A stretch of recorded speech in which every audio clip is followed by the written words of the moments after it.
Mes chers amis, mes chers camarades, bonsoir. Salam alaikum wa rahmatullahi wa barakatuh. J'espère que vous allez bien. Alors, comme vous le savez, pendant le S2, nous avons fait des cours, des explications concernant les modules, bien certains modules. Alors, on va faire de même pour ce semestre. On va commencer par le module qui a comme titre l'initiation à la traduction. On va commencer par la première partie et par la suite on va faire la deuxième et la troisième, Inch'Allah. Initiation à la traduction. Première partie. Qu'est-ce que la traduction? Le sens dans l'interprétation des textes. Alors, initiation à la traduction. Qu'est-ce que la traduction? Le verbe traduire apparaît en 1539, une année avant l'apparition du substantif traduction, terme du traductologue Étienne Dolet, 1740, du latin traducer. Alors, traducer dans la langue latine, ça veut dire faire passer d'un côté à l'autre quelque chose ou quelqu'un. Traduire est défini comme le fait de faire passer un texte d'une langue à l'autre. Et ça, d'après l'Encyclopédia Universalis. La traduction est le passage d'une langue A vers une langue B pour exprimer une même réalité X. Elle met l'accent sur l'importance des langues en présence, langue de départ LD et langue d'arrivée LA, ce qui peut être visualisé par le schéma. Alors qu'on voit ici le schéma qui montre clairement le message quand il prend départ jusqu'à la fin, jusqu'à quand il devient cible. Alors ici LD, la langue de départ, ou bien on dit aussi la langue source, et LA, la langue cible, ou bien la langue d'arrivée. Elle est le texte traduit. Alors LD dit aussi langue source, LS, LA dit aussi langue cible, LC. La traduction consiste à reproduire dans la langue réceptrice le message. Alors la langue réceptrice, ça veut dire l'oral mustaqbila. De la LS, ça veut dire la langue source, au moyen de l'équivalent le plus proche et le plus naturel. Alors le traducteur doit respecter le procédé de traduction, ça veut dire il ne doit pas surpasser le sens. Ça veut dire il doit chercher des équivalents qui sont adéquats, qui sont bien choisis pour porter le sens tel qu'elle est de la langue source pour aller à la langue cible. D'abord en ce qui concerne le sens, ensuite en ce qui concerne le style. Alors il y a deux choses, le sens et le style. Cette définition insère la traduction dans le domaine de la cognition. Alors qu'est-ce que ça veut dire cognitive? Alors la cognition bien cognitive, étude des activités psychologiques supérieures, entre parenthèses la perception, l'attention, la mémoire, langage, processus intellectuel. Quelles sont les fonctions cognitives? Ce sont les capacités de notre cerveau qui nous permettent d'être en interaction avec notre environnement. Elles permettent de percevoir, se concentrer, acquérir des connaissances, raisonner, s'adapter et interagir avec les autres. Le traducteur comprend d'abord le message avant de le réexprimer en langue cible. Alors il faut bien comprendre le message et ensuite il faut chercher comment le réexprimer, comment le traduire. L'opération est une quête qui non seulement sonde des choix lexico-sémantiques ou stylistiques, mais surtout opère des choix des contextes pertinents. Alors le traducteur doit faire une quête ou bien une recherche sur le niveau lexico-sémantique et stylistique, et aussi il doit voir le contexte, les contextes qu'on va voir, les types. L'opération de la traduction donc, un acte énonciatif. Alors la traduction c'est une opération, oui, et c'est un acte énonciatif, c'est-à-dire le message se définit par rapport aux paramètres d'énonciation. Alors ce sont les différents critères ou bien différents éléments se trouvant dans l'opération de la traduction. Alors on doit avoir l'énonciateur ou le locuteur, le destinataire, c'est à celui qu'on s'adresse, à celui qu'on parle. L'objet du message, يعني موضوع الرسالة موضوع النص la situation spatio-temporelle وضعية الزمنية والمكانية الزمكانية les intentions du locuteur ça veut dire نيات المتحدث l'implicite الضمني le contexte cognitif partagé يعني السياق المعرفي المشترك continue. Le traducteur, bien les traducteurs ne traduisent pas les langues en tant que telles, mais des discours, c'est-à-dire des énoncés linguistiques s'inscrivant dans un contexte. Alors, le traducteur ne doit pas traduire mot à mot, il doit traduire le sens, ça veut dire le discours, ça veut dire le contenu du discours, l'énoncé. Alors, et ça doit respecter le contexte. On va voir trois contextes, trois grands contextes. Il y a le contexte de situation, l'énoncé peut changer de sens ou d'interprétation. Exemple. Dans un métro bondé, un voyageur dit « La porte s'il vous plaît » pour obtenir l'ouverture de la porte à la station afin de prévenir qu'il va descendre. Mais en plein hiver, dans un café, quand une personne dit « La porte s'il vous plaît », c'est généralement pour qu'une autre personne qui vient d'entrer ou de sortir ferme la porte afin d'empêcher le froid de pénétrer. Alors comme vous voyez ici, le message ou bien le texte, il est le même, la porte s'il vous plaît, mais le contenu, ce qu'elle apporte, bien ce qu'elle porte comme sens, comme texte ou bien à traduire, il est différent selon la situation, bien sûr. C'est ça le contexte de la situation. Deuxième contexte, le contexte linguistique apporte des éléments permettant de comprendre le discours pour mieux le traduire.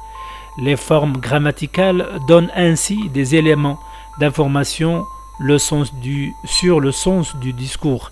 Alors dans le contexte linguistique, السياق اللساني المتعلق باللغة التركيب اللغوي. Alors il y a ce qu'on appelle les formes grammaticales. Alors le traducteur doit faire attention aux formes, il doit connaître les formes grammaticales pour qu'il puisse les traduire aisément. Le troisième contexte, le contexte cognitif, السياق المعرفي. En situation de communication, il faut en effet que les interlocuteurs aient un minimum de connaissances communes pour qu'ils aient échange. Alors le traducteur doit avoir le minimum de connaissances dans la langue qu'il va traduire. Alors par exemple, s'il veut traduire un texte de l'arabe en français ou bien du français en arabe, il doit bien maîtriser les deux langues. Exemple, le domaine de l'économie, lorsque le chômage diminue, on a tendance à se réjouir.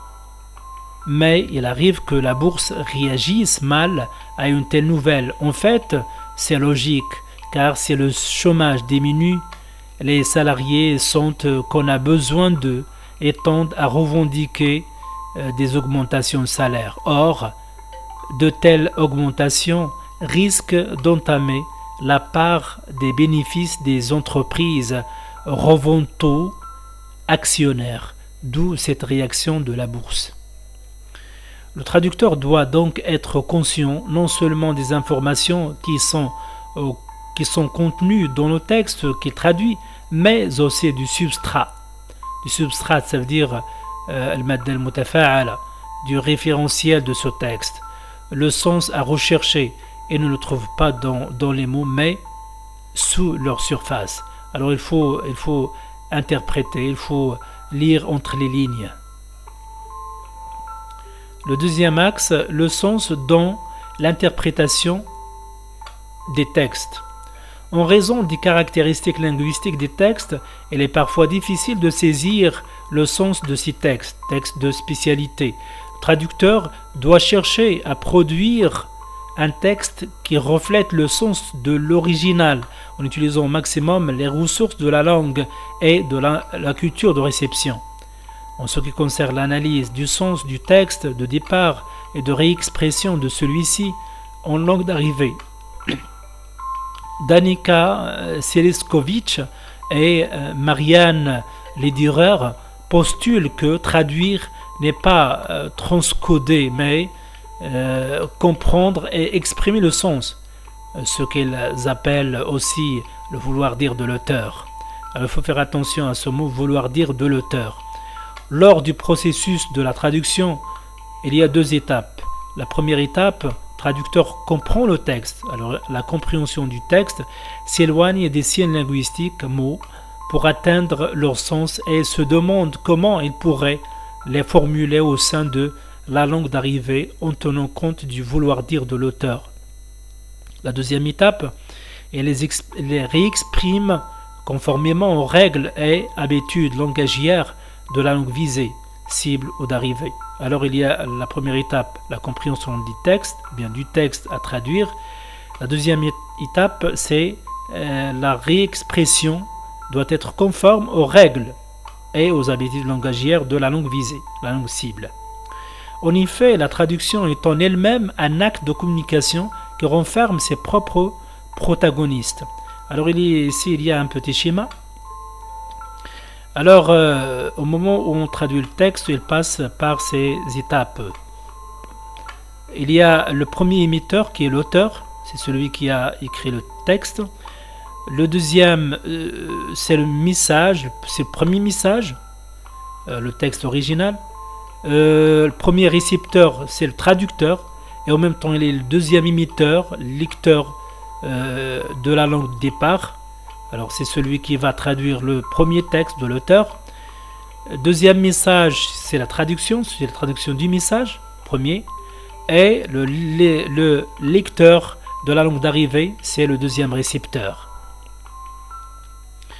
Traduire signifie reproduire le sens ou le vouloir dire de l'auteur, mais saisir le sens est un processus complexe, car le traducteur, sauf en cas de rares exceptions, n'a aucun contact avec l'auteur du texte. Il lui faut donc saisir le sens à partir du texte même, c'est-à-dire qu'il lui faut interpréter le texte. Alors, normalement, le traducteur ne vit pas avec l'auteur. C'est pour cela qu'il prend le texte sec, sans auteur. L'auteur, il est vivant, mais il n'est pas là. Il ne peut pas ajouter quelque chose d'autre. Il ne peut pas expliquer le texte qu'il a écrit. C'est pour cela que le traducteur doit suivre ce qu'on appelle l'interprétation, le ta'wil. Retrouver le vouloir dire de l'auteur est un exercice qui fait appel aux compétences du traducteur sur les plans linguistiques et extralinguistiques. Alors, un texte bien traduit révèle le travail bien fait d'un bon traducteur. Alors, sur le plan extralinguistique, il y a ce qu'on appelle le cognitif, al-ma'rifi, la situation d'énonciation, le message ou l'énoncé de l'auteur de la langue de départ est émis par un énonciateur dans un endroit précis et un moment précis. Alors il y a l'endroit et le moment précis. Tous ces éléments déterminent la situation de l'énonciation. Il y a troisièmement, il y a le contexte, siyaq. Le contexte d'un élément X, c'est en principe tous ceux qui entourent cet élément. Lorsque X est une unité linguistique, de nature et de dimension variable, mots, phrases, énoncés, l'entourage de X est de nature linguistique, environnement verbal. Alors ça, il a une relation avec ce qui est hors la langue, hors linguistique. Le sens d'un texte ou d'un discours est donc totalement lié à la situation et au contexte. Ceux-ci sont importants pour l'interprétation et la compréhension de tout genre de texte, qu'il soit littéraire ou non littéraire.